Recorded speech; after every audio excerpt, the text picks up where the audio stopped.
Je reçois Isabelle Barthes, professeure des universités, l'université de Strasbourg, où elle enseigne, et Marie Stage, qui est doctorante, qui a réalisé une thèse, qui enseigne également à Strasbourg, à l'EM Strasbourg, et qui vient de réaliser une thèse sur l'institutionnalisation de la responsabilité sociétale des universités françaises. Je vais y arriver.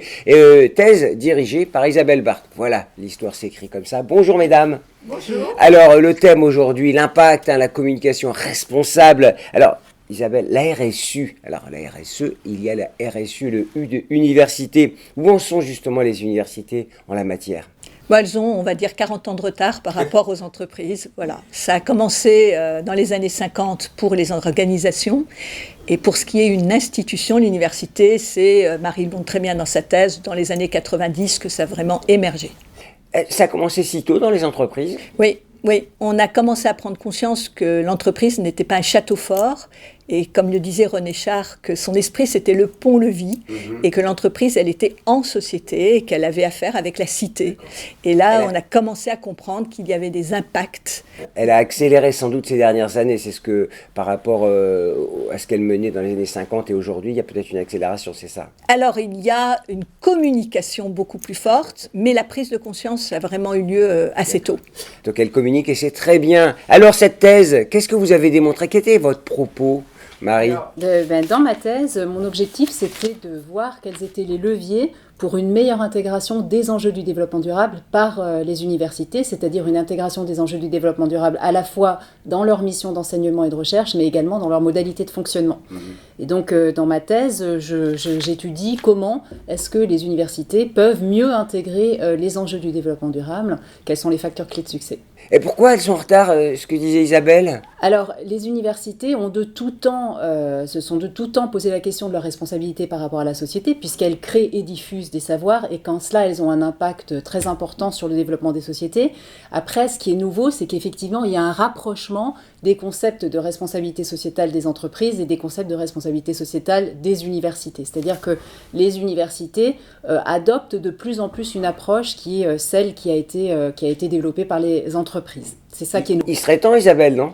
Alors il serait temps que l'université, mais ça y est, je crois que la prise de conscience est faite, est avec et pour la société. Ce que montre le dernier label SAPS qui vient de sortir, alors que jusqu'à présent, alors j'ai envie de dire, attention, il y a 3 ou 4 parties prenantes dans l'université. Il y a les enseignants-chercheurs, tous les administratifs qui sont très importants, les étudiants, et qui passent, et puis j'irai aussi quand même ce flux d'intervenants professionnels qui est très présent. Et c'est vrai que les enseignants-chercheurs, au nom de la liberté académique, ont toujours eu tendance à penser qu'ils étaient dans une bulle qui les protégeait, je dirais, de la société. Et du coup, on a une sorte d'oxymore. La transition écologique les concerne également. Mais ils se sentent très nombreux à être concernés. Mais je dirais que dans leur ADN profond, responsabilité, bien sûr, sociétale, dans la société, c'est autre chose parce qu'ils tiennent à leur liberté académique. Alors pour autant, ceux qui ont réveillé les consciences, si je puis dire, c'est le GIEC. Et Jouzel, le climatologue, a réalisé le rapport Jouzel. Est-ce que ça donne le départ de quelque chose selon vous, Isabelle ? Alors le rapport Jouzel, vous rappelez en quelques mots ce que c'était ? Alors c'est un rapport qui a été fait, mais Marie peut peut-être le préciser de façon plus intéressante. Oui, le rapport Jouzel, donc c'est une initiative du ministère qui a demandé à Monsieur Jouzel, de travailler avec les parties prenantes des établissements d'enseignement supérieur sur ce que devrait être l'intégration des enjeux du développement durable par les établissements d'enseignement supérieur. Donc il a donné cette mission, et donc c'est un groupe de travail qui a travaillé. Les conclusions principales. Alors les conclusions principales, c'est qu'effectivement il y a une volonté qui est très affirmée que les enjeux du développement durable soient intégrés par les établissements d'enseignement supérieur. Et alors les conclusions, c'est pour que ce soit intégré, il faut une évolution de l'ensemble des formations. Elles devront toutes aborder les enjeux du développement durable. Il faut également une évolution des plans stratégiques des établissements, qui peuvent être également des plans de site des établissements. Il faut former les formateurs, il faut valoriser l'engagement des étudiants, mais également valoriser la transdisciplinarité, et puis il faut mettre des ressources à disposition des enseignants. Isabelle, vous souriez pourquoi ? Non, mais je souris parce que c'est bien, il faut. Il faut. Alors, prise de conscience, ça c'est super. Le fait qu'il y ait un rapport montre, on institutionnalise. Jouzel quand même. Quelqu'un qui, enfin des référents éminemment très, respectable. très respectables. Mais maintenant, de l'attitude au comportement, voilà, on est sur l'irrigation de tout. Et le risque de l'irrigation, c'est partout, c'est que ça soit nulle part. Ouais. Et c'est quand même, quand on faisait des études, le risque qu'on voyait, c'est que il y en a partout. Ben oui, évidemment, il y en a dans les cours. Mais dans quels cours? Il y en a dans la recherche. Mais dans quelle recherche? Et ça, est-ce que ça va être possible de le mettre en place et de le mettre en œuvre de façon réelle? Alors mesdames, on va se projeter dans le colloque de l'ARCES qui aura lieu en juin à La Rochelle, ville éminemment verte, hein, la Rochelle, symbole de cette transition, puisque ça a commencé il y a très longtemps dans cette ville. Quelle est la place de la communication quand on parle de RSE?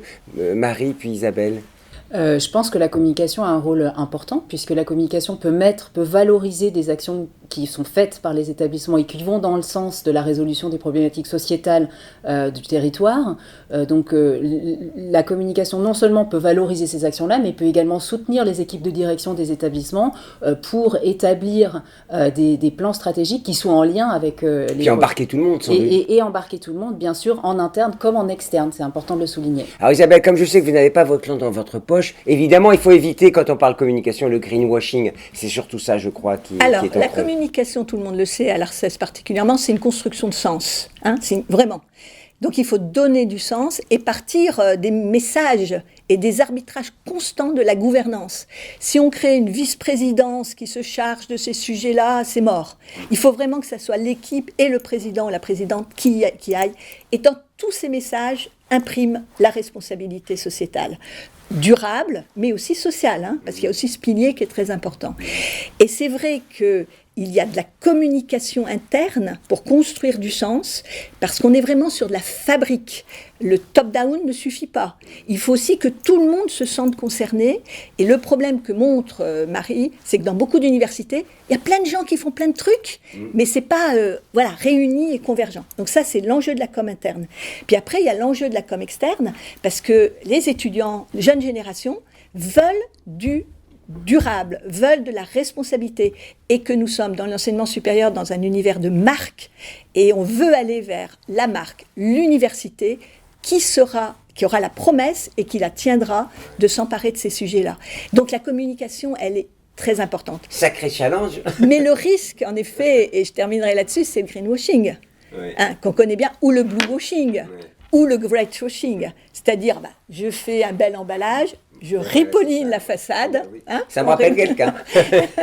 Et dans la réalité, et Marie le montre très bien dans ses travaux, c'est des petits îlots sympathiques. J'en conclus, Isabelle, la professeure des universités qui parle toujours très très bien et toujours des remarques frappées du coin du bon sens. Pas de ripollinage, pas de greenwashing, des actes, des faits et des preuves qu'on fait et qu'on agit. C'est bien ça pour cette transition écologique. Merci beaucoup, mesdames, c'était extrêmement clair. À très bientôt et puis on espère que pour un monde meilleur, parce qu'on a 3 ans, si j'ai retenu les indicateurs des climatologues aujourd'hui, pour éviter la catastrophe. Donc j'ai envie de dire, communiquons, agissons surtout. Merci. Merci.